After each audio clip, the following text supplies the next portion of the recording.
Em 1909, um jornalista inglês chamado Norman Angell escreveu um livro que virou best-seller em 25 idiomas. O nome desse livro é A Grande Ilusão. A tese era simples e parecia irrefutável. As grandes potências da Europa estavam tão conectadas economicamente, tanto comércio, tanto capital cruzado entre Londres, Berlim e Paris, que uma guerra entre elas havia se tornado economicamente irracional. Ninguém destrói de propósito a máquina que está enriquecendo todo mundo, certo? Mais ou menos. 5 anos depois, a Europa se transformava na maior carneficina que o mundo já tinha visto até então. Conhecido também como a Primeira Guerra Mundial. Bom, eu trouxe essa história aqui por um motivo. Porque hoje, mais de um século depois, o mundo repete exatamente a mesma promessa. Só que o nome mudou. Hoje ela se chama Escudo de Silício. A ideia é essa aqui, ó. Taiwan produz mais de 90% dos chips mais avançados do planeta. Sem esses chips, não existe inteligência artificial, não existe carro novo, não existe aparelho de ressonância no hospital da sua cidade. De acordo com um estudo da Bloomberg Economics, calcula-se que um simples bloqueio naval da ilha de Taiwan, nem precisa invadir, só cercar, viu? Custaria 5 trilhões de dólares à economia mundial no primeiro ano, incluindo a China. É isso mesmo, 5 trilhões de dólares. Isso é o PIB inteiro da Alemanha sendo evaporado em 12 meses. A Alemanha, hein? A terceira maior economia do mundo. Esse número é tão brutal que ele funciona sozinho como um argumento. Se invadir Taiwan significa quebrar o mundo, então ninguém vai invadir Taiwan. O silício protege a ilha melhor que qualquer porta-avião americano, digamos assim. Esse é o raciocínio da teoria do escudo de silício. Mas é confortável demais para ser verdade. E o pior, isso está com prazo de validade vencendo.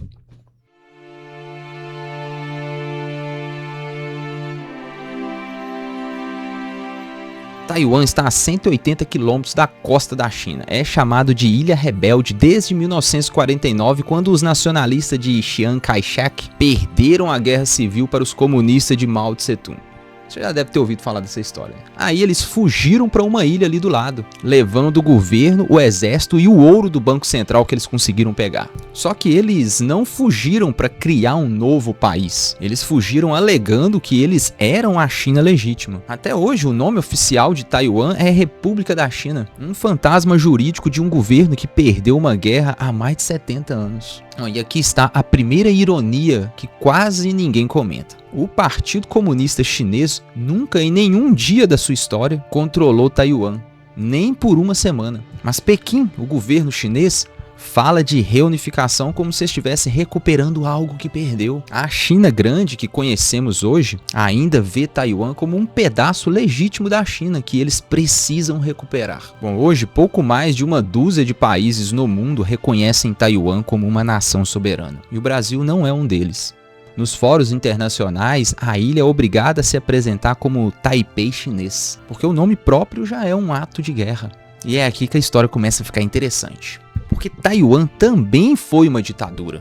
Quase 40 anos de lei marcial. A diferença é o que ela fez com o tempo dela. Enquanto Mao Tse-tung matava dezenas de milhões de chineses com fome e opressão física, para o grande salto adiante à Revolução Cultural, Taiwan fez a reforma agrária, abriu a economia, investiu em educação técnica e nos anos 80 e 90 se democratizou por dentro, sem guerra civil. Em 1996 realizou a primeira eleição presidencial direta da história do mundo chinês.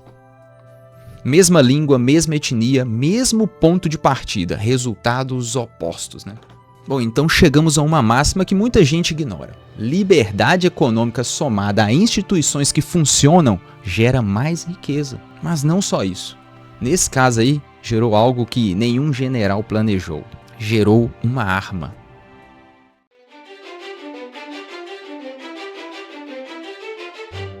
Deixa eu te explicar o que é esse ouro. É essa nova arma, porque quase todo mundo fala de chip sem saber direito o que realmente é. Semicondutores é silício. Silício é extraído basicamente de areia. A matéria-prima passa por uma purificação obsessiva até virar lâmina que parece vidro fosco. Se chamam wafers. Sobre esses wafers, máquinas do tamanho de um ônibus gravam circuitos com luz ultravioleta extrema, camada por camada, numa precisão de átomos. E não é exagero retórico. Nos chips mais avançados de hoje, as estruturas são menores que um vírus comum. É tecnologia pura. E existe uma corrida dentro dessa corrida, que é a miniaturização. Quanto menor o transistor, mais você coloca no mesmo espaço, mais rápido processa e menos energia gasta. É muito doido essa parada, essa lógica. Há 3 anos atrás, o topo da tecnologia era chip de 3 nanômetros. Hoje o topo é 2 nanômetros. A gigantesca empresa taiwanesa TSMC começou a produção em massa no fim de 2025 e em 2026 já opera 5 fábricas de 2 nanômetros, 2 em Hsinchu e 3 em Kaohsiung, deve ser assim que fala. A empresa projeta crescer a capacidade de 2 nanômetros a uma taxa de 70% ao ano até 2028. Mas agora, os números de mercado é que são o coração dessa história. Ó, veja só, no primeiro trimestre de 2026, a TSMC sozinha controlava 73% do mercado global de foundry, a fabricação terceirizada de chips. A Samsung, segunda colocada, tinha 7%. A chinesa SMC, 5%. Nos chips de ponta, os que rodam inteligência artificial, Taiwan concentra mais de 90%. Isso não é liderança de mercado, isso é uma anomalia histórica. E o motor disso hoje tem nome: inteligência artificial. Mais da metade do faturamento da TSMC já vem de computação de alto desempenho e IA. No segundo trimestre de 2026, agora, a empresa faturou 40 bilhões de dólares em 3 meses, com margem operacional de 60,3%. 60%. O dado confirma a leitura de que a fabricante opera com uma lucratividade típica de empresas de software, mesmo lidando com uma indústria pesada de fabricação de semicondutores. Isso é uma anomalia no mercado. É muito sucesso e domínio da área. Ó, para você ter uma ideia, a Nvidia, a AMD, a Apple, o Google e a Amazon, todas desenham seus chips, nenhuma delas conseguem fabricá-los. Você achou, né, que a Nvidia fabricava, tinha todo o domínio dessa tecnologia? Não. Elas entram na fila de uma única empresa, numa ilha a 180 quilômetros do exército mais ambicioso do planeta, o exército do PCC, Partido Comunista Chinês. Então, e se essa fila parar por 30 dias?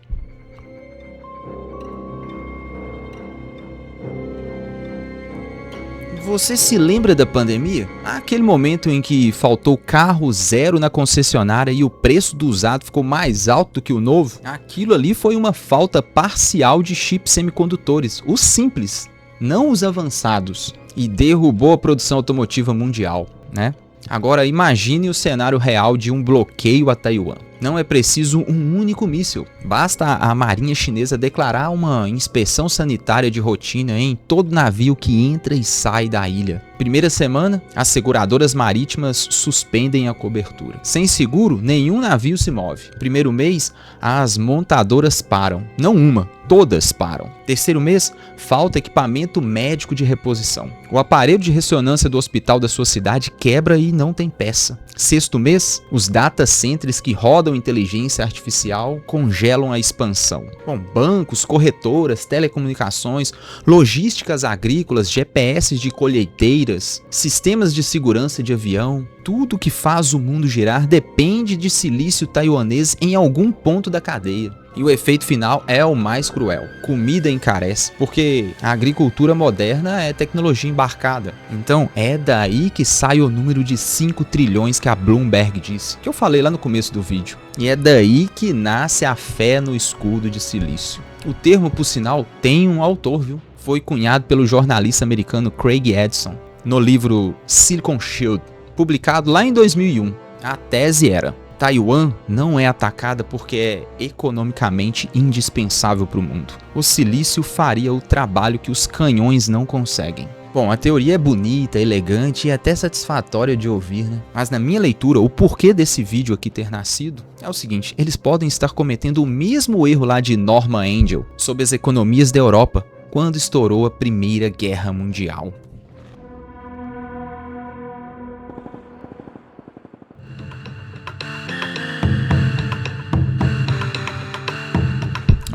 O problema do escudo de silício não está na matemática, está na premissa. A tese assume que Pequim lê seus próprios interesses com a mesma régua de um analista de Wall Street, que Xi Jinping abre uma planilha, calcula o prejuízo e desiste. Mas a história das últimas décadas insiste em provar o contrário. A Rússia invadiu a Ucrânia sabendo o custo, perdeu acesso às reservas, mercados, tecnologia e queimou centenas de milhares de soldados. Foi irracional pela régua econômica e foi perfeitamente racional pela régua de um homem que enxerga império, legado e humilhação histórica. Regimes autoritários não maximizam PIB, eles maximizam sobrevivência do regime e narrativa de destino nacional. E Taiwan para o Partido Comunista Chinês não é uma questão econômica. É, na verdade, a última ferida aberta do século de humilhação. É o item que falta na biografia de Xi Jinping. Pois vocês sabem, né? Não existe nada mais egocêntrico no mundo do que um ditador. Então, custo econômico não desanima quem definiu o poder como algo mais valioso que o dinheiro. Pior, em economia fechada e propaganda controlada, o custo pode ser transformado em virtude. Sofremos pela pátria, seguimos unidos. Isso é típico de ditador. E ainda existe uma segunda falha, ainda mais sutil. O escudo é uma faca de dois gumes. Se Taiwan é indispensável demais, ele vira prêmio e não fortaleza. Quem controla a TSMC controla a infraestrutura da inteligência artificial mundial no momento. O mesmo fato que teoricamente protege a ilha é o que faz dela o objeto mais valioso do planeta. E ainda há um terceiro problema. Mas esse não vem de Pequim, vem lá de Washington.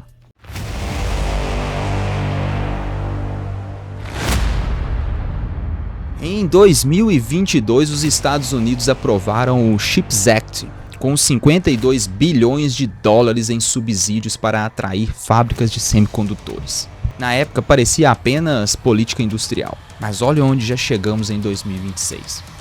A TSMC já comprometeu 165 bilhões de dólares no Arizona, fábricas, centro de P&D e unidades de encapsulamento avançado. A produção da primeira fábrica do Arizona deve crescer 80% em 2026 em relação a 2025. A unidade de Kumamoto, no Japão, cresce 130% no mesmo período. E neste exato momento estão construindo a primeira fábrica de semicondutores na Europa, em Dresden, na Alemanha. E no acordo comercial fechado com Washington no início de 2026, Taiwan aceitou reduzir tarifas para 15% e empresas taiwanesas se comprometeram com 250 bilhões de dólares de investimento em semicondutores, energia e IA nos Estados Unidos. E mais outros 250 bilhões em garantias de crédito.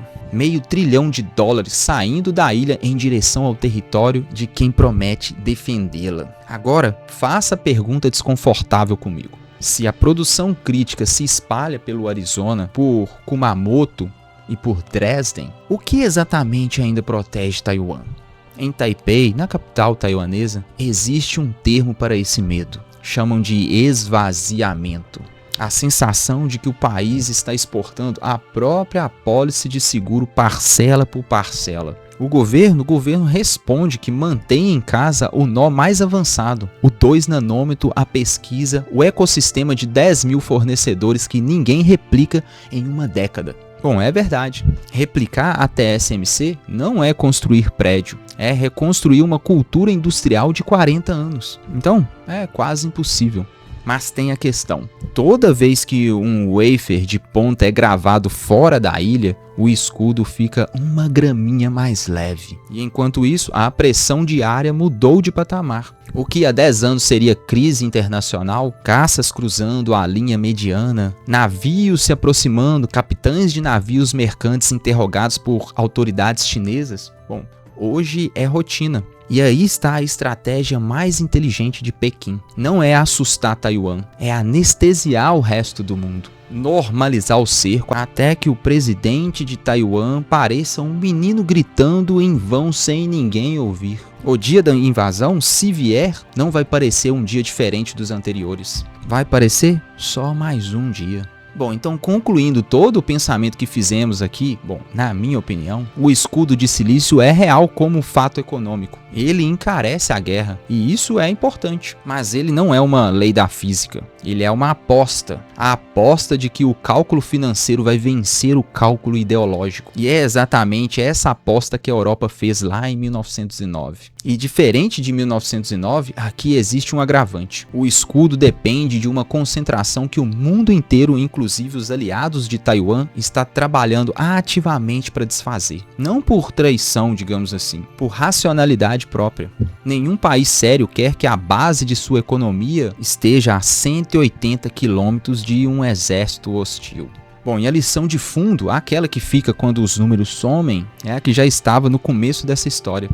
Uma ilha sem petróleo, sem território, sem reconhecimento diplomático e sem exército comparável se tornou indispensável ao planeta por uma única razão: escolheu a abertura. Mérito técnico, contratos que se cumprem e instituições que resistem a governantes. Isso não garante a sobrevivência de ninguém, mas foi o que comprou 30 anos de paz para 23 milhões de pessoas. É algo que nenhum ditador consegue copiar por decreto. Talvez essa seja a verdadeira essência de Taiwan. O escudo nunca foi o silício. O silício foi só a consequência. Como vocês repararam, países ocidentais, principalmente os Estados Unidos, está tentando resolver essa bucha para evitar o conflito, pulverizando a produção e a tecnologia de Taiwan. E talvez assim esteja entregando Taiwan de mão beijada para a China, né? Então será que, consequentemente, daqui a uns anos, quando isso acontecer, teremos uma nação de 23 milhões de pessoas tomada pela China comunista? Seria então o papel desses países ocidentais cuidar dessa população e criar um novo Estado para elas? Assim, na mesma ideia de quando foi criado o Estado de Israel? Bom, é só uma viagem aqui da minha parte. Pois seria um desperdício enorme ter toda essa nação linda e próspera sendo totalmente domesticada pela China comunista, né? Doído. E você, o que acha? O escudo de silício ainda protege ou já virou o maior prêmio do planeta? Por isso toda essa movimentação? Você acredita que Xi Jinping se deixa parar por uma planilha de 5 trilhões de dólares? Não, comenta aí embaixo. Eu vou ler e responder todos os comentários. Ah, e lembrando, todas as fontes que eu usei e estudei para fazer esse vídeo vão estar aqui embaixo na descrição se você quiser conferir. Não precisa acreditar em tudo que eu falei aqui. Você mesmo pode pegar e conferir. Don't trust, verify. Bom, se esse vídeo te fez pensar, compartilhe com alguém que também precisa entender um pouquinho mais sobre a ilha do tamanho de Sergipe e por que essa ilha tem tanto a ver com o preço do seu celular. E não se esqueça de se inscrever aqui no canal. Aqui a gente fala de geopolítica, economia, filosofia, Bitcoin e grandes negócios. Meu nome é James Silver e esse foi mais um episódio aqui de Axioma. Obrigado pela companhia e a gente se vê nos próximos vídeos por aqui. Que pode ser um desses daqui, que tá passando aqui agora. Clica e a gente se vê lá. Até mais.